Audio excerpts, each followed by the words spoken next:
Hey guys, it is Dan here from Shaq Studios again with another video, and today we are talking about the best RF lenses for video.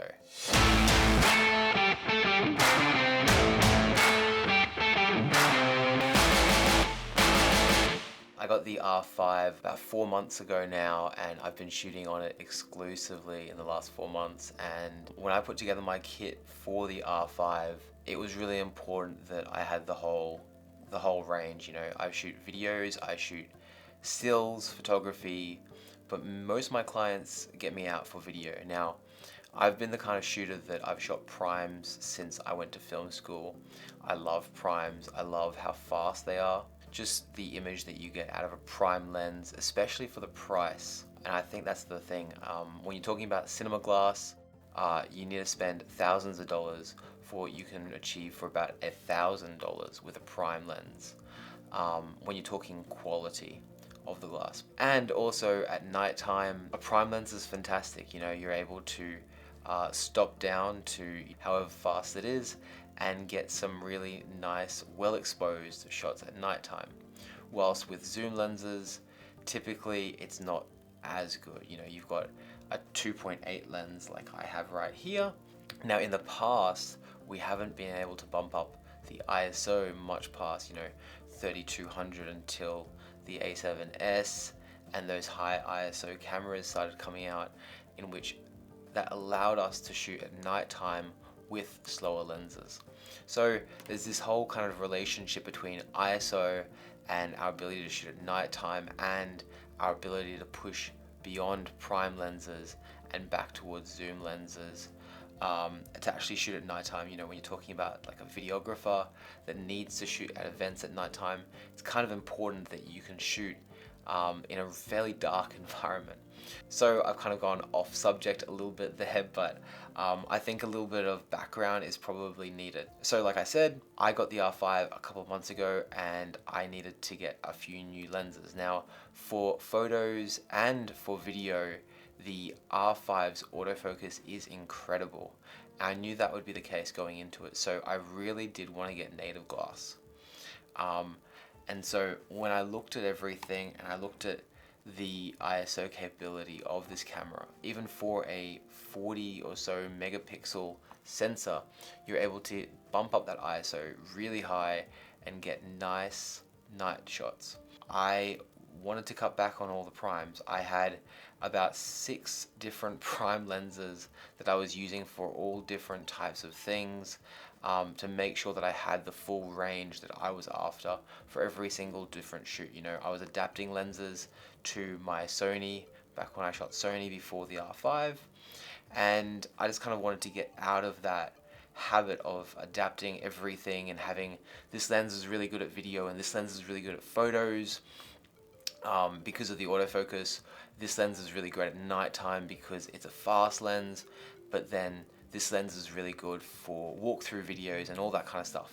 I wanted to simplify my kit, and I think that's kind of part of maturing as a content creator, walking into a shoot with a minimized kit and knowing that you're able to do the job to the best of your ability, you know, not having to bring the entire house with you, the entire studio with you, just in case. So the lenses that I decided to get for my R5 was the 70-200 f2.8 and the 15-35 f2.8, which is on the camera right now.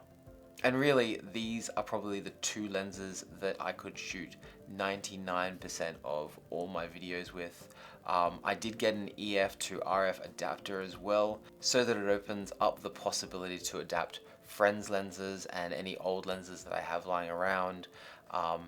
There's a heap of different EF lenses out there, and really I could have adapted the entire way through. The EF to the RF adapter is fantastic, but with me wanting to simplify my kit and just minimize everything down to, you know, one camera body and a couple of lenses, this seemed to be the best combination. This 70-200 2.8 is incredible. It is so tack sharp at 2.8. A lot of prime lenses that are, say, f2, you really do need to stop them down to 2.8 to get the sharpness that you'd see out of a lens like this. And Something else that is a huge benefit of this lens is that it is tiny in your bag. I know it looks a little bit large here, but it's small and stubby compared to the old 70-200. The EF 70-200 is roughly this big in your bag, and that takes up a huge room, and I don't think people quite grasp how much of an inconvenience that is, having this huge lens, you know, carrying around everywhere that you go. Having this lens and the 15-35, which is about the same size, in my kit, I can do pretty much 99% of my jobs. If I had to purchase a third lens for my kit for video, it would probably be the 28 to 70 f2 lens, because you've got that fast aperture of 2.8. With this lens here, you can blur out the background and get some nice bokeh if you're shooting at, you know, 100mm or beyond, but you're not going to see the same level of creamy background as you would with an f2 lens. And also it kind of covers that mid-range that I kind of miss between 35 and 70. I don't think it's huge for most of jobs. In fact, actually, I'm shooting this right now in the 5.1K crop mode, downsampled to 4K. So this camera gives you the option to crop in. So a 35mm would become roughly a 50, and you can do a lot with these two lenses. Just a little bit about this lens.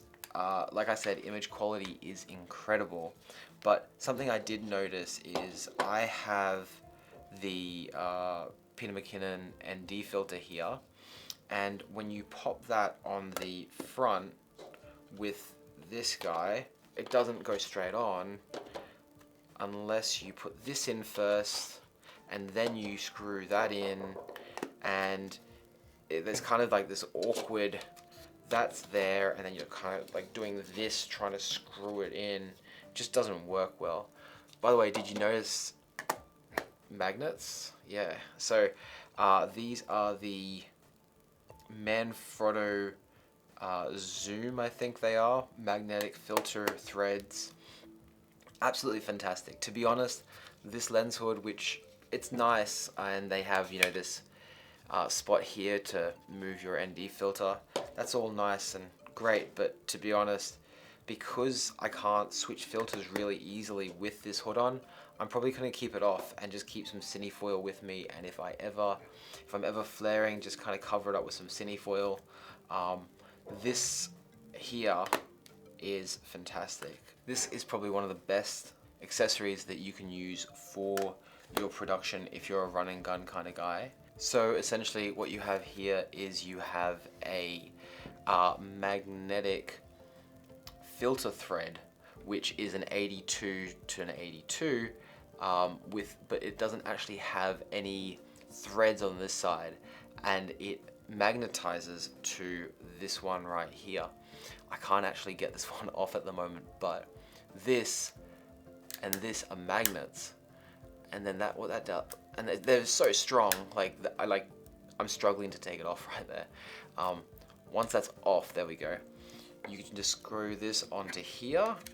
I got an 82mm so that I can have all my filters at 82mm, which is really just the 15-35, which is already an 82mm.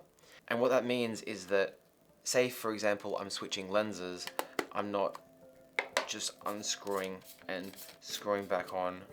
I can swing lenses, take this off, this lens, and clip it onto this lens right here, and then take it off and on, and just from there to there, back to there, back, out again.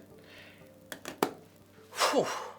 So yeah, if you have the R5 and you're adapting lenses right now and you've got a heap of different lenses and you're wondering if these lenses are worth the expense, because they are expensive, just for the simplicity that you know that you're going to get amazing results.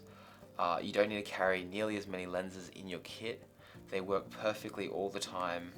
you can just go straight from one to the other with the filters. You don't have to worry about, 5 different lenses where you have different filter threads for each of them and all that kind of stuff. I love the system. So there you have it. My favorite RF lenses for video are the 15-35, which is on the camera right now, the 70-200 f2.8, which is right here, and my third one, which I haven't tried yet, but I know is incredible, probably more for studio shoots, not so much traveling because it's a pretty heavy lens, but the 28-70 f2 lens, which is a silly fast lens and an incredible piece of glass. All these lenses are amazing. They are a little bit expensive, but honestly, you're not going to regret it. These lenses are phenomenal. You're buying quality, and really, when it comes to buying lenses for your gear, lenses last forever. Lenses, they rarely drop in value. You can resell your lenses for about 80-90% of what you bought them for. It's the cameras, it's the technology that constantly keeps changing in them that is the reason that they depreciate in value so much. So when you buy a lens, you're really buying something that's going to maintain its value. So it's important to shoot with good glass. If you guys have any questions, feel free to comment down below. And that is it.